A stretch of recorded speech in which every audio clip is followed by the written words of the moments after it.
Please welcome to the stage Milken Institute Associate Director for Policy and Programs, Ella Tan.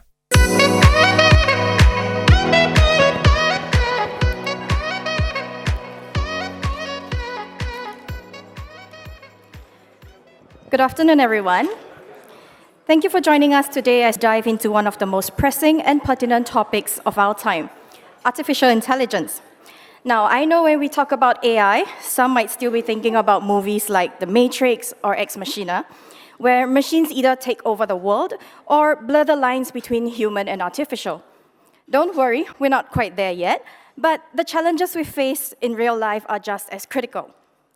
Today, we're going to explore the very real issues of algorithmic bias, the need for AI models that are not only accurate, but transparent, and the importance of safeguarding privacy and security in an age where data flows endlessly.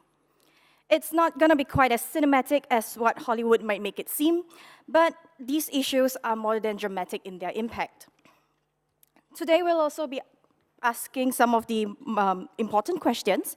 How can we ensure that AI systems, unlike the robots in The Matrix, serve the best interests of society? How do we engage diverse voices to ensure that AI works for everyone and not just a select few? And is it possible to truly build AI solutions that treat everyone fairly and equitably? Now, to wrap up, I have a small confession to make. For this session's welcome remarks, I thought it was only fitting to have ChatGPT generate the whole thing. I did put in a little bit of effort, but it really only took me 3 seconds to generate this. So now that you know my little secret, do I actually come off as less sincere to you? Are you bothered by how I took a shortcut for my work? Does my use of AI actually change your opinion of me? So coming up, we've got a fantastic panel of experts lined up to help us navigate these challenges and questions. So while we may not be dodging the virtual bullets today, we will be tackling some of these complex questions that will shape the future of AI, and more importantly, how it would serve us.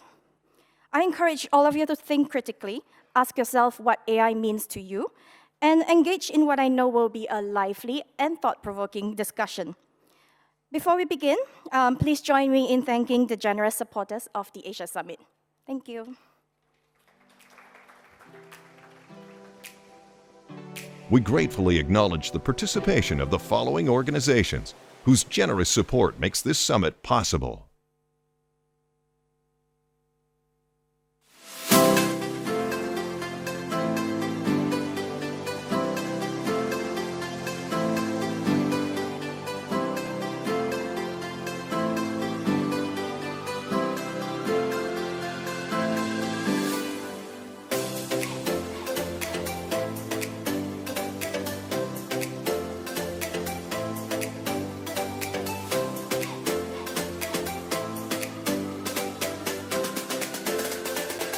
We thank the following media partners for their participation at this event.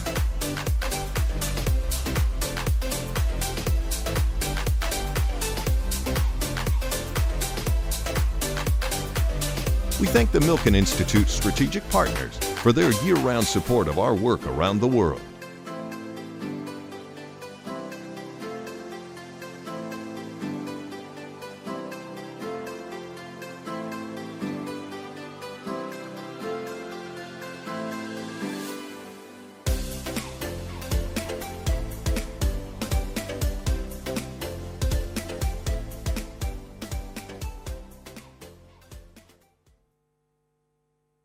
Please welcome the panel on AI, Discourses on Application, Convergence, and the Future of Humanity. Moderated by co-founder and CEO of Terminal 3, Gary Liu.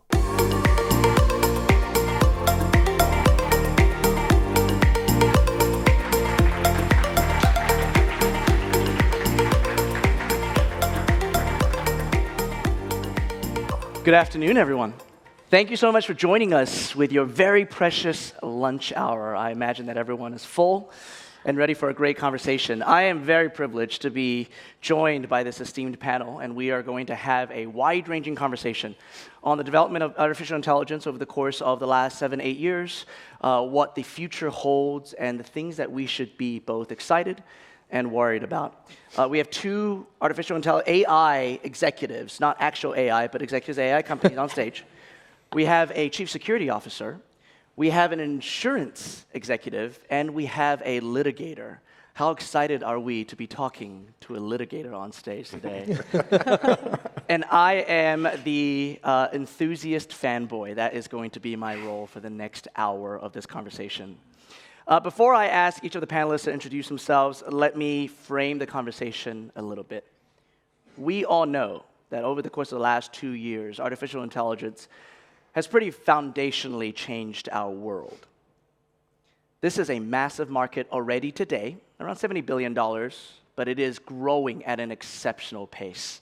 Bloomberg Intelligence estimates that generative AI will grow at over 40% CAGR over the next 10 years to near or more than $1 trillion by 2032.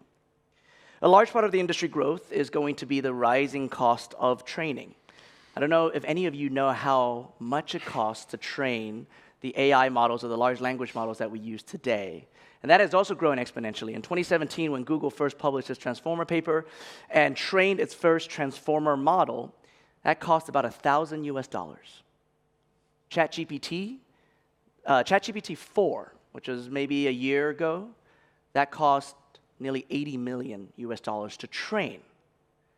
And Google's Gemini Ultra model, supposedly cost near $200 million just to train. Don't correct me yet, Lila. Now, this industry, beyond the $1 trillion that it is going to actually produce, it could very well drive an incremental $280 billion in new software revenues as enterprises adopt applications in artificial intelligence to increase productivity. Is it going to be worth it? Well, Stanford's Human-Centered AI Center recently published a report. They reviewed how workers use LLM-based productivity tools and the productivity increases those tools created. This specifically, by the way, was Microsoft Copilot. What they found was that people using these LLM-based tools were finishing tasks, on average, between 26 and 73% faster than their counterparts.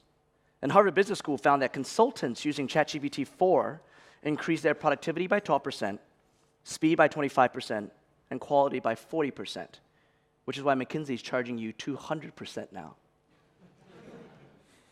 So the industry is exploding, and the enterprise impact is massive, not to mention the retail impact that we haven't even touched on. But what might go wrong? How should you as business executives be thinking about artificial intelligence? And how can nations guide the ethical and responsible development of AI? We're going to try and touch on those things today. Let me start to the left of me and start with Lila and ask you to introduce yourself. Tell us a little bit about yourself, your connection to AI, and why you're in this industry. Thank you, and thank you all for joining us today. My name is Lila Ibrahim. I'm Chief Operating Officer at Google DeepMind. I'm headquartered in London. If you can't tell from my accent, I have not lost my California-ness. At Google DeepMind, our mission is to build AI responsibly to benefit humanity. So what do? We build AI. We focus on foundational models. How do we do it? Responsibly. I'll be talking about that more later. And why do we do it? To benefit humanity. And that can be everything from generative AI foundational models to the work we're doing around the advancement of AI models themselves, to AI for scientific discovery. The reason I got into this field, actually I joined just 6.5 years ago. And after a 30-year-plus career at the intersection of technology and social impact, I thought AI could be such a transformational technology. And how could I use my experience to make this field stronger, better, so that we could leave the world a better place for my twin daughters and their generation? Excellent, thank you. Forum. Thank you. My name is Forum. I'm based here in Singapore. I've been with PayPal for the last 15 years, been in the industry for about 25, and all of them have been in technology, specifically in security.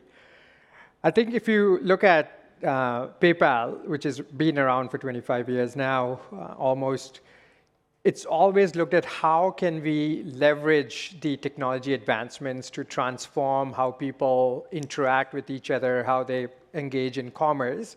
And that's what excites me about AI is this innovation, like so many others that have come, have that transformative power of creating so many opportunities from financial inclusion to bringing in people that have been, especially in this part of the world, into the mainstream commerce and trade. And what excites me is that the trade-off between security and convenience, between trust and innovation, and the ability to use the brand, the trust that we have created to try and create more and more opportunities for everybody. Brilliant. Thank you so much. John. My name is John Quinn, and I'm a lawyer. I'm with the law firm Quinn, Emanuel, Urquhart, and Sullivan. We are a 1,100 lawyer law firm with 36 offices around the world. Our newest office is here in Singapore, which we opened this year, which we're very, very excited about.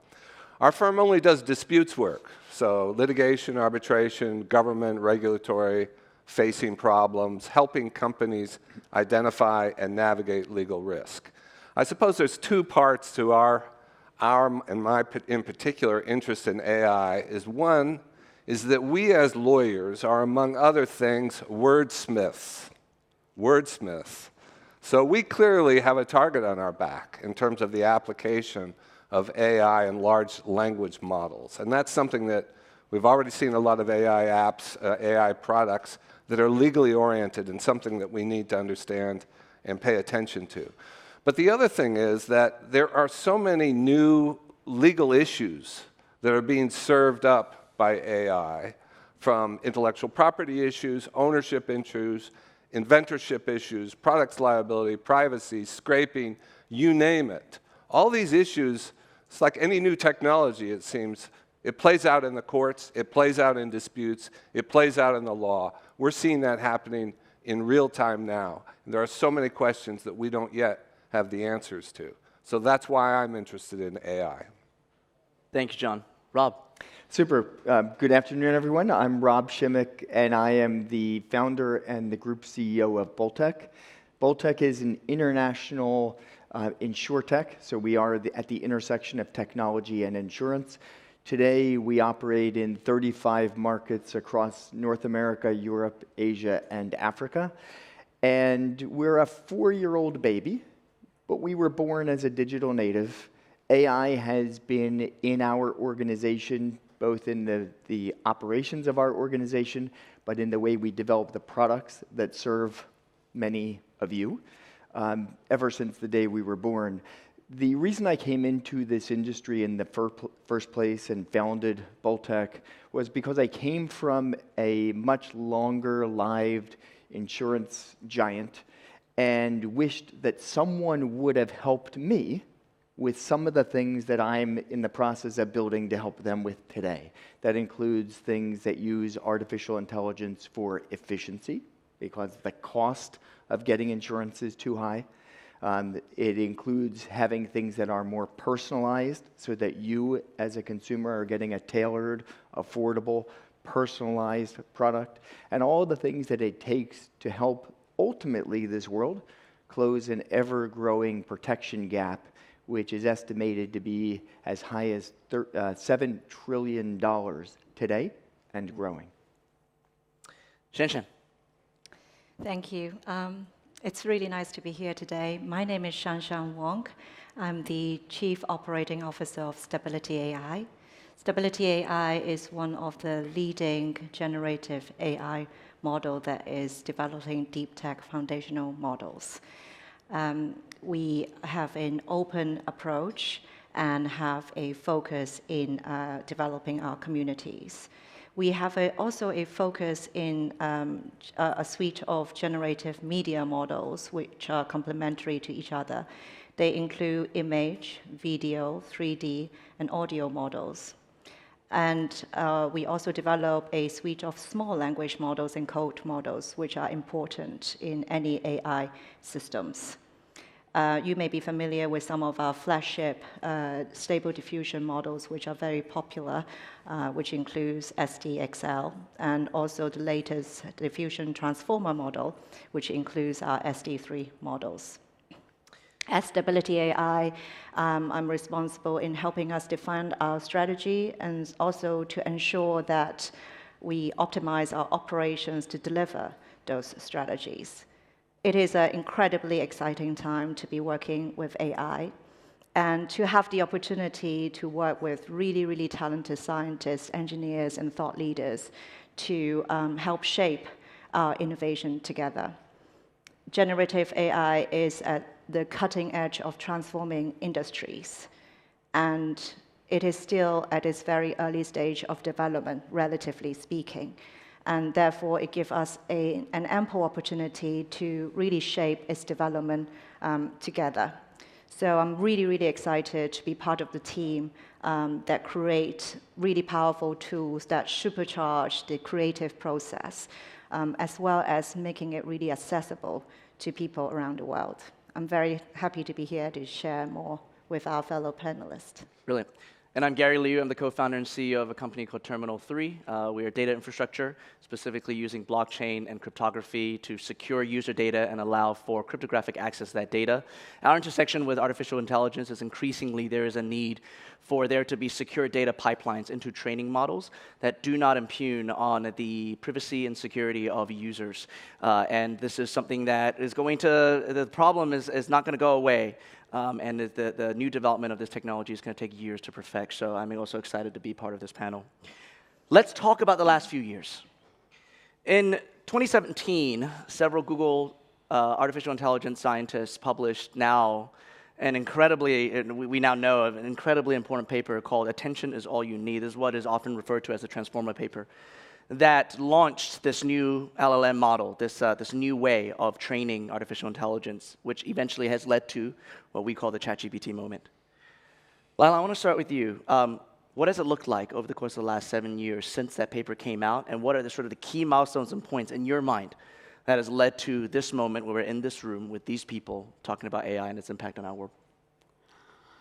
Ooh, what a ride it has been. My journey almost within AI almost mirrors this. So many of you may have seen the AlphaGo movie, and it was about a year ahead of the Transformer paper that Gary's just mentioned. And for me, watching that, have people seen that? Just really quick. Okay. Highly recommended movie, and it was really the first time that I would say in the kind of more modern AI moment where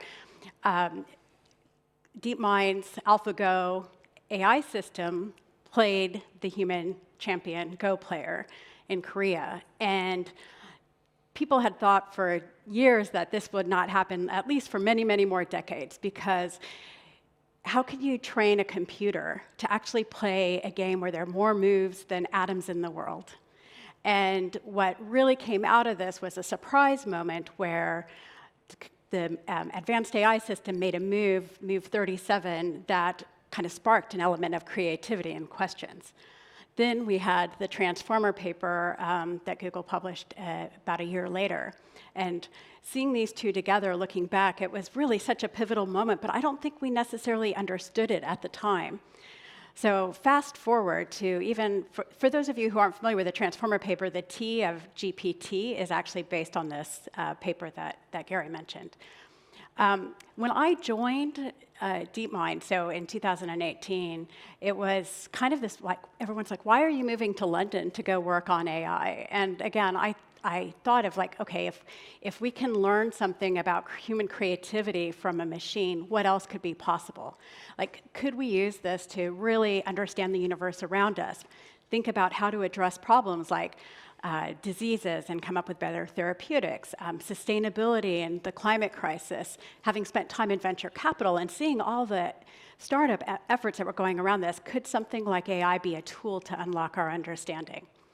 So the following years, I was heads down as chief operating officer, as the first one within DeepMind, helping how do we organize research, how do we take some of these long-term views on projects such as scientific discovery. And I was joking with Gary beforehand, saying, like, people didn't want to talk to me. Like, I'd show up at events, and people would be like, why are you here? And then this moment happened, right? We had been working on our large models for such a long time. In fact, we had these technical papers. We'd been interacting with the technology, and I was quite surprised and astonished through that journey. But we also held off on a lot of the technical papers to do some of the foresight work around ethical questions, responsibility. How do we talk about what risks are and what opportunities are? I've worked with the UK government on thinking about what an AI strategy was. It was still quite early. And then we had this, as you said, the GPT moment, when all of a sudden there was a product market fit that I think caught a lot of people by surprise. And suddenly, here we are, you'd say what's changed. We wouldn't have been at a conference like this. We wouldn't be having worldwide government combining with private sector discussions around what does the future of safety look like. So I'm quite excited, actually, that some of this has actually come to the forefront in a way that was much earlier and much more visible than before. And maybe we have Hollywood in some way to thank for that because of this vision of what AI could do for the world. Shanshan, I want to ask a pretty foundational question, since Lila brought up this public-private kind of convergence right now that we're in with regard to AI, which is, should artificial intelligence, its algorithms, primary underlying algorithms, should they be open source, or they should be IP that can be commercialized by large companies? I think that's a really, really good question. I think we really believe in making the tech more accessible because that really touches on some of the main topics we were talking about. How do we shape this technology together? By having more people having the access to this really groundbreaking technology, which sometimes has a very high hurdle of entry, it really lowers the hurdle of entry. And also, many developers are using our technology according to their own needs and values. And that, in turn, creates a feedback mechanism in which we can build in the preference in our training process to provide products that is more widespread. And it also sort of built in a guardrail as well, because with more scrutiny, with more people being part of the conversation, it does really help us shape the technology in a positive direction, we hope. And today, how does the global community actually come together to collaborate on the accelerated development of artificial intelligence? I think it's underpinned by a really huge global community in AI, especially fueled by some of the open source, as well as by the big tech company in terms of educating everybody how to use this product. If you just look at our makeup, we have scientists from 15 different countries across all major continents. And they all come from the community itself and are really passionate about sharing this technology to the community as well. So I think it's globally, it's really collaborative. And it's also really great to see that the government and, in fact, today, all these people coming together to talk and learn more about AI. And I think this is a really, positive force. So open source, incredibly important in your point of view in the future development of artificial intelligence. Sean, I want to come to you. What are your thoughts around this? Well, you posed the question in terms of open source versus IP, and it turns out, I think, that protecting AI innovations from an IP standpoint is not straightforward.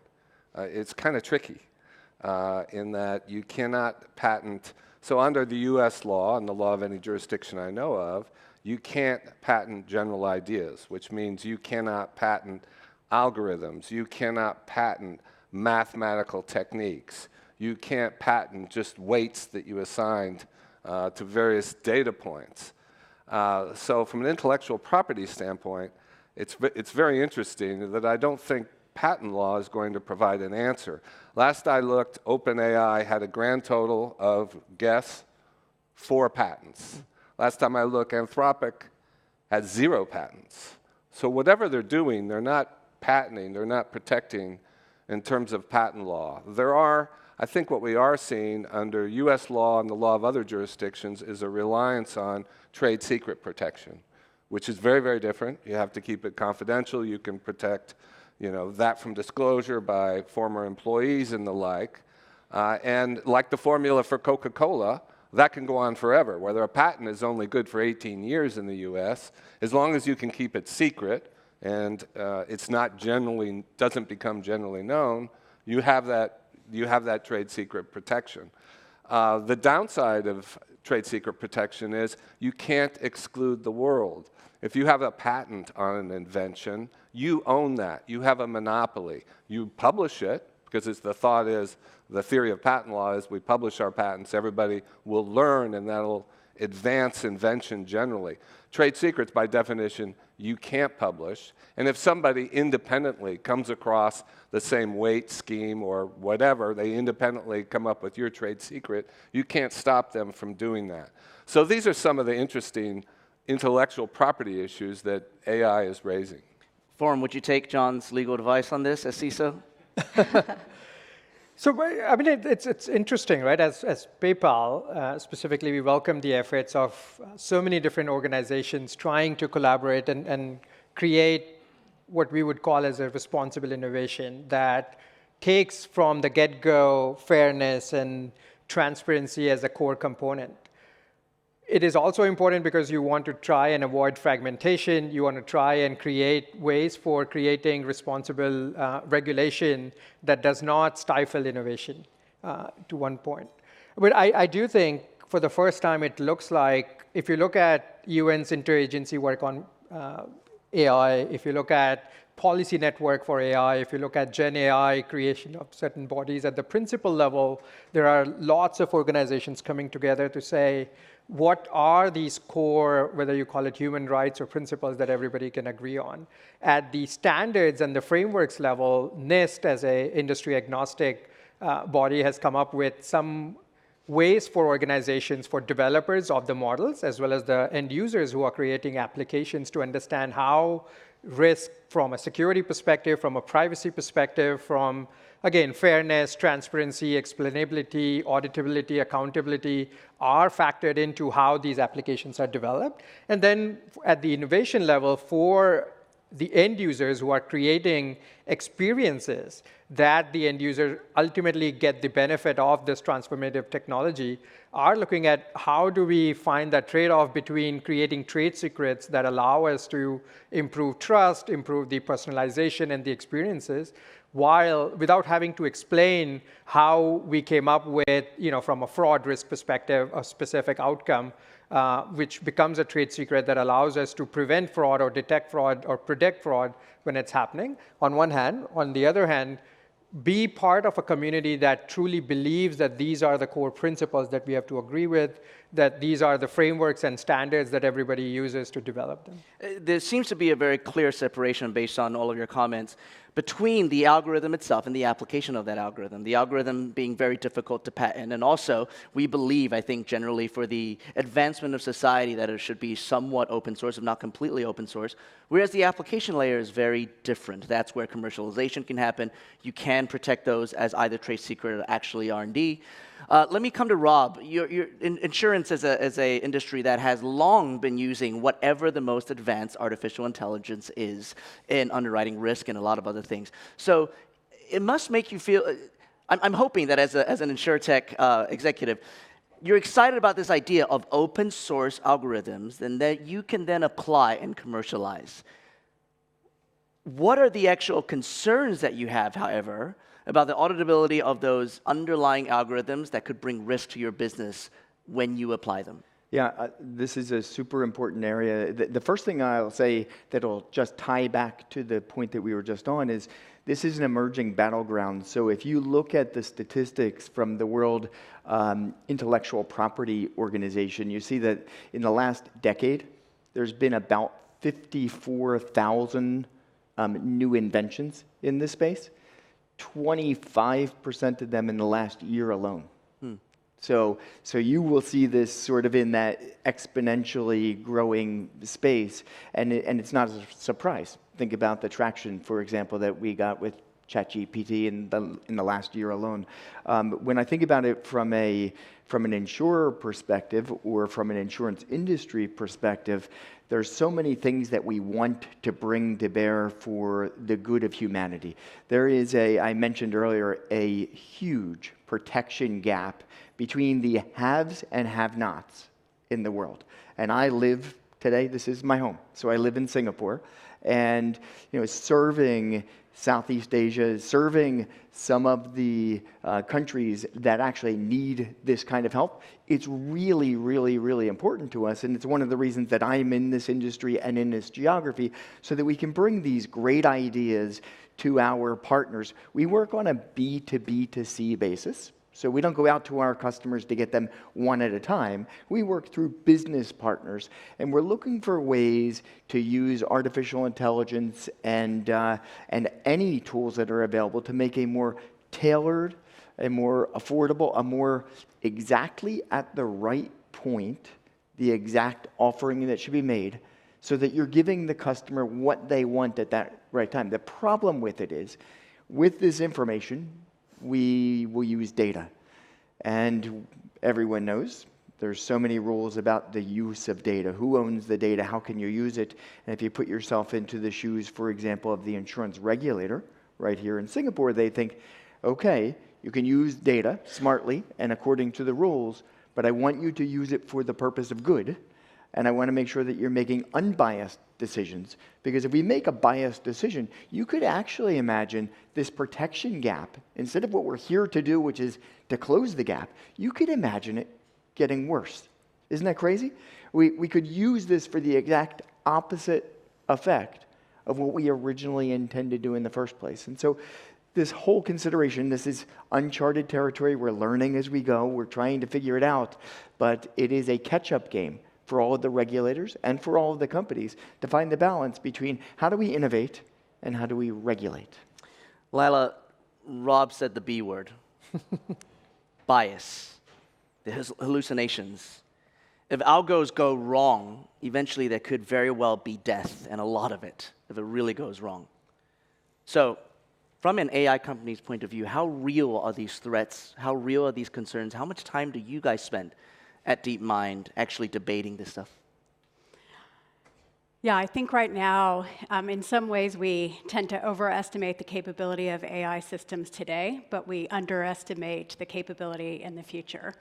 And we think that it's not like, we think of it kind of as a continuum. So there are near-term risks, which we can call bias and misinformation.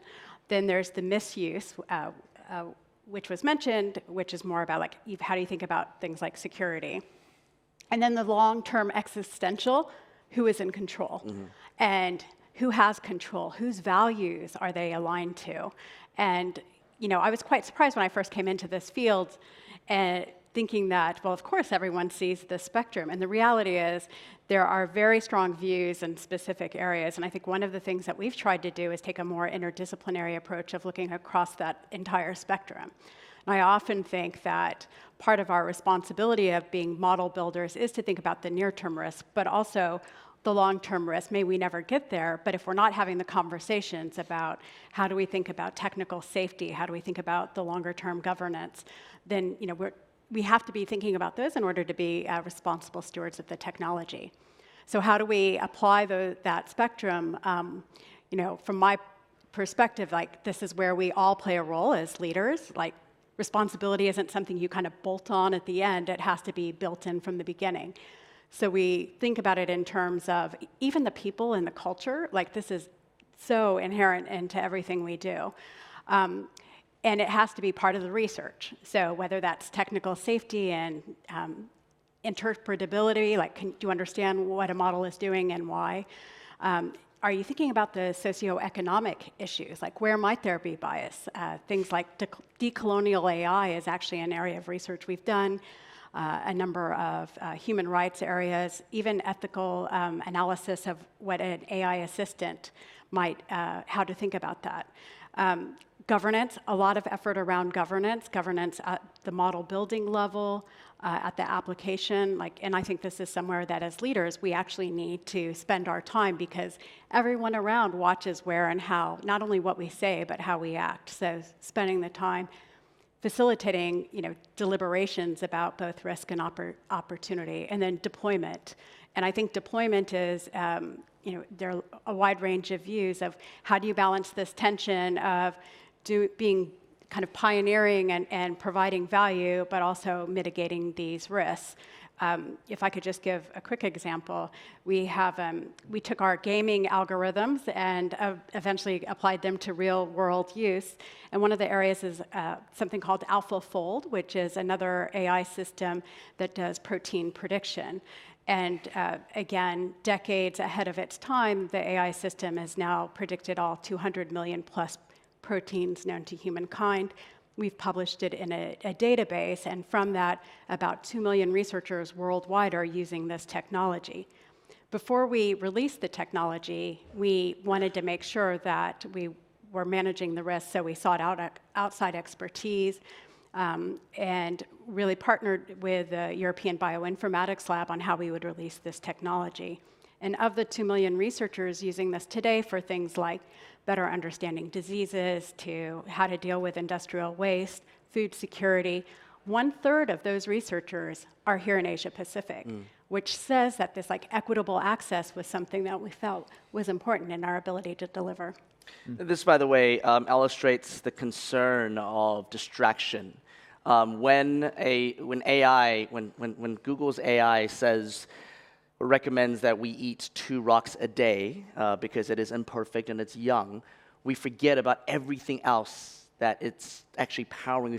We don't talk about AlphaFold and how it's changing the way that we design cancer-combating drugs because we actually understand protein folding now at a level that we've never before.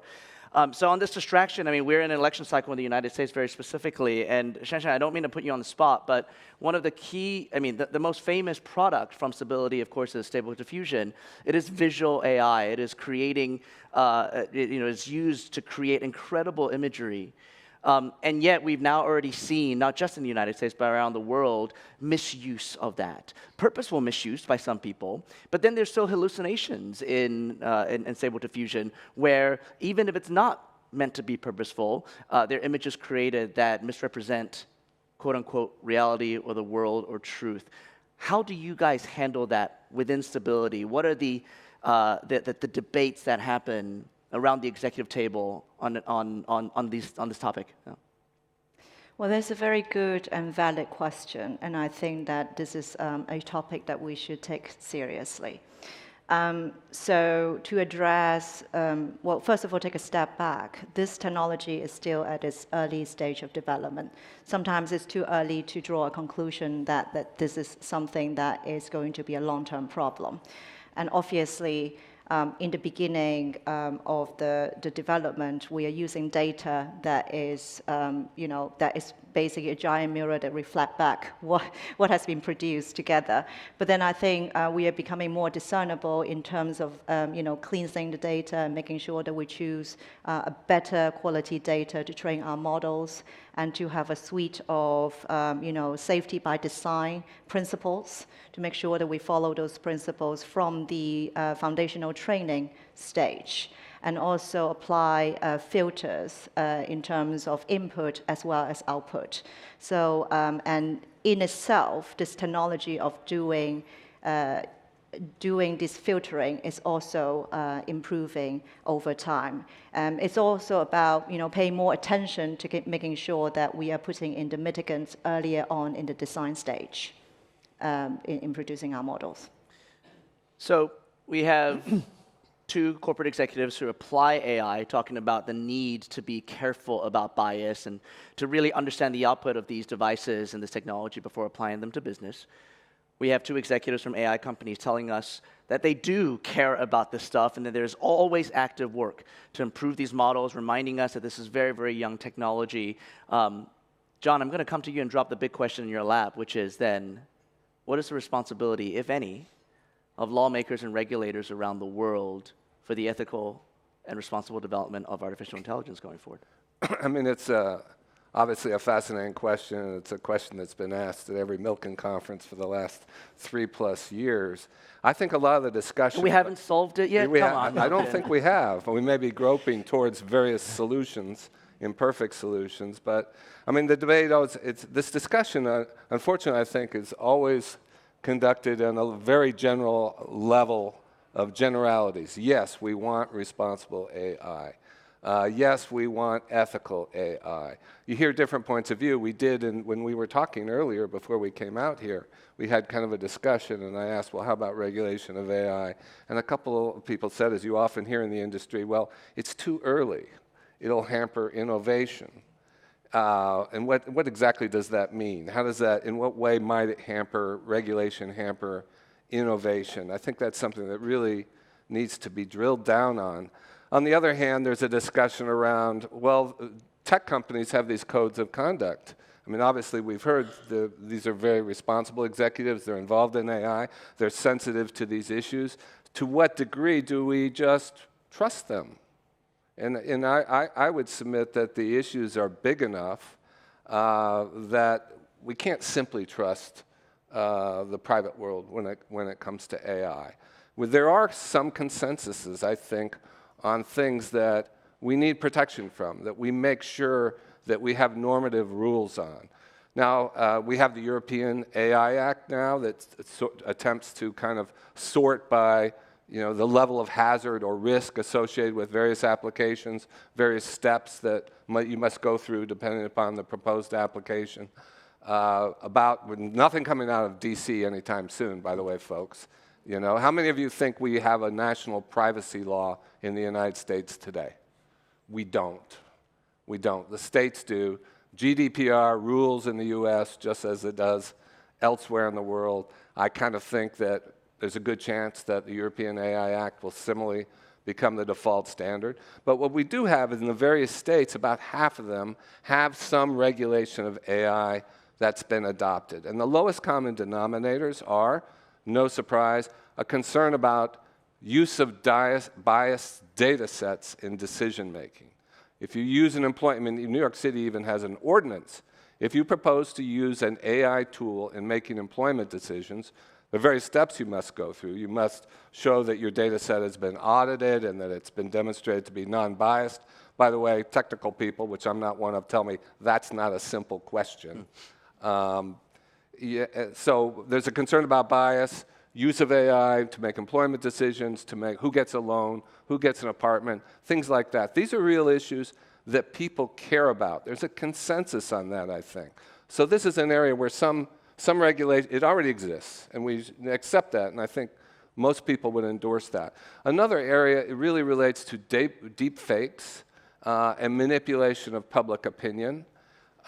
We see a legislation in various states addressing that. I think that is super important and really comes back to human autonomy and our desire not to be manipulated, to know if we're dealing with an AI, to know if we're dealing with something that's fake and not authentic. And there is some technology, we were discussing it earlier, that's been developed around that, watermarking and the like. But so I don't think this is simply an either-or kind of proposition. Yes, we're making steps in the direction of regulation. California, by the way, the governor of California now has on his desk, he's got till the end of the month to decide it, a very comprehensive AI regulation bill. It'll apply only to very, very large models. In fact, I don't think there's a model that exists yet that would be subject to it, although there probably will be next year. It's kind of controversial. Elon Musk has kind of grudgingly said he supports it. Anthropic has come out, had a lot of input into it. They say they support it. Meta's against it. So it is kind of controversial. If that happens, I mean, it has the potential to be a game changer. See, the contention of regulation around AI today, and again, we are very early. That's not an excuse. We are legitimately early in AI regulation. Is that I think there is a general universal understanding and belief that the underlying models, at the end of the day, that we are going to use for the rest of our lifetimes are going to come from a very small handful of companies because it costs so darn much to create those models. And then from those models, we're going to birth thousands, hundreds of thousands, maybe millions of different applications. Then they take those models and actually extend them into our day-to-day lives. There's going to be legislation like that in California that is meant to regulate the models. Well, there's going to be legislation in other places, like in Europe, where the regulation is primarily focused on the application level. Okay, well, the California bill on Governor Newsom's desk would hold the model makers accountable for any injury caused by the downstream deployers using their models. So that's, I mean, which is very controversial. And it is very different than what they're doing in Europe right now. Yes. And with the recognition in Europe, they've explicitly said, we want to eventually be able to regulate the models. We don't know enough yet. So we're going to go after the activities that we know could hurt people, and we're going to regulate those applications. Now, I'm going to turn to Forum here with that context. Because, of course, PayPal and payments is a highly regulated industry. And you guys have to deal with both underlying tech regulation as well as application regulation. As you are looking as a applier of AI, where do you think the regulation should eventually land? So it's a really good question, right? I mean, we don't know exactly where the regulations may lie. What I also believe that the companies, organizations developing applications that rely on AI cannot wait for the regulations to catch up to how we can use those, the innovation to create amazing experiences. So what we believe, and hence what we have created, is a responsible AI innovation framework that has the 5 core components that Lila mentioned around fairness, privacy, security, responsibility, and transparency.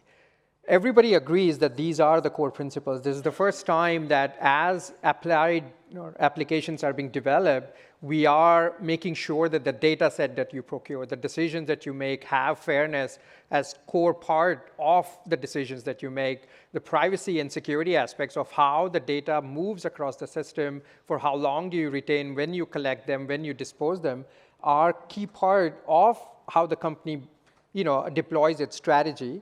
From a security perspective, there's some conventional aspects, and now because of the supply chain risk expanding beyond anything that an individual organization can control, you have to start thinking about them. What I like to bring to this model is so you have the California AI Act that looks at the developers and say you should express responsible care on how the models are deployed. You have the EU AI Act that says you are responsible to ensure that everything happens. And then there is the Singapore model, the AI Verify Foundation that Singapore kicked off, on the work that the government has been doing, IMDS specifically, is I feel like the model that says instead of starting with what you shall not do, how you do it, and how do you create the right checks and balances, and something that Shanshan mentioned, how do you insert the right level of feedback loops so that you have the right testing, you have the ability for not just the developers of these new models, but the users and the developers of the applications to find manual, automated ways to constantly test on any of these core principles. How do you benchmark them? How do you publish them? How do you express transparency and openness? And they're working with governments with, for example, Rwanda with DFOS as an AI governance playbook.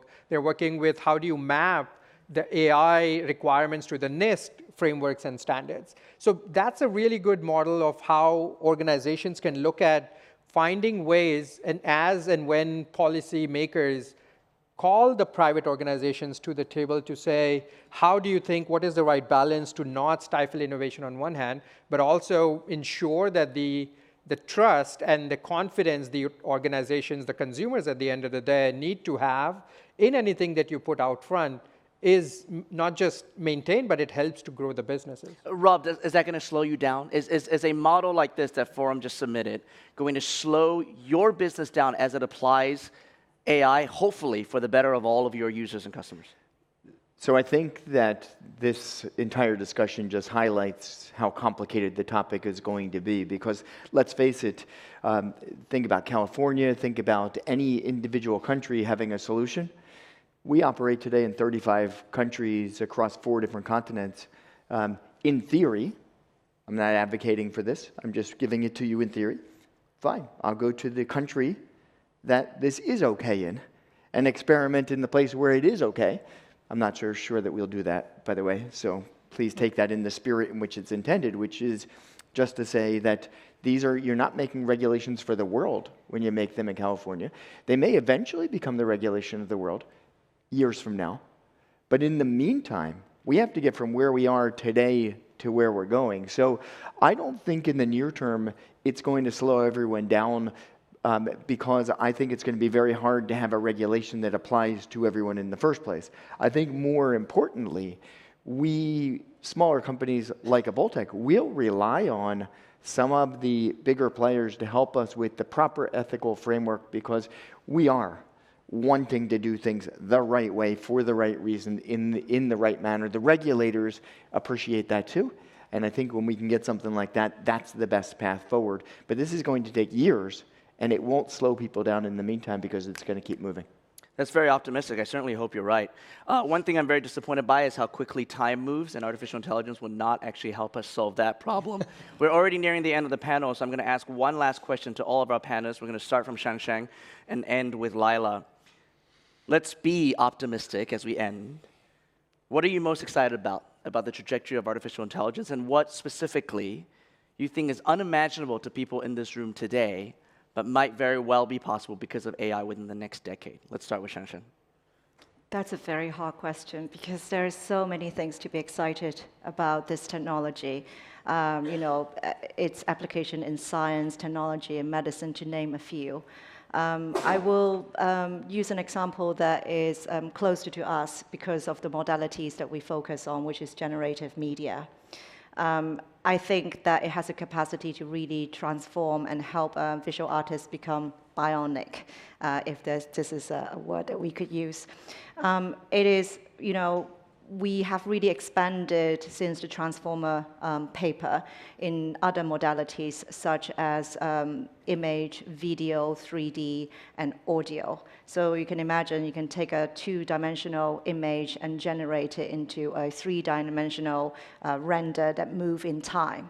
And technologies like that will really, lower the barrier of entry for a lot of visual artists who may need, expensive studio time, etc., to recreate what is in their mind. And also, it really, really helps the artist to improve fidelity and efficiency in creating what they wanted to create.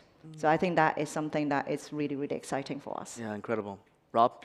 I mentioned earlier this concept of a multi-trillion-dollar protection gap between the people who need something protected and actually have the ability to protect it. Just like many of us in this room have the ability to protect, but there's so many people who are not in this room who don't have that same ability. And I believe that despite the forces of Mother Nature, who make it harder and harder to protect the things that we value, and despite the growing risk of cyber attacks, and despite the growing risk of many factors just geopolitically and economically, which will cause a divergence between the haves and have-nots, I actually believe that we will close this protection gap with the help of artificial intelligence.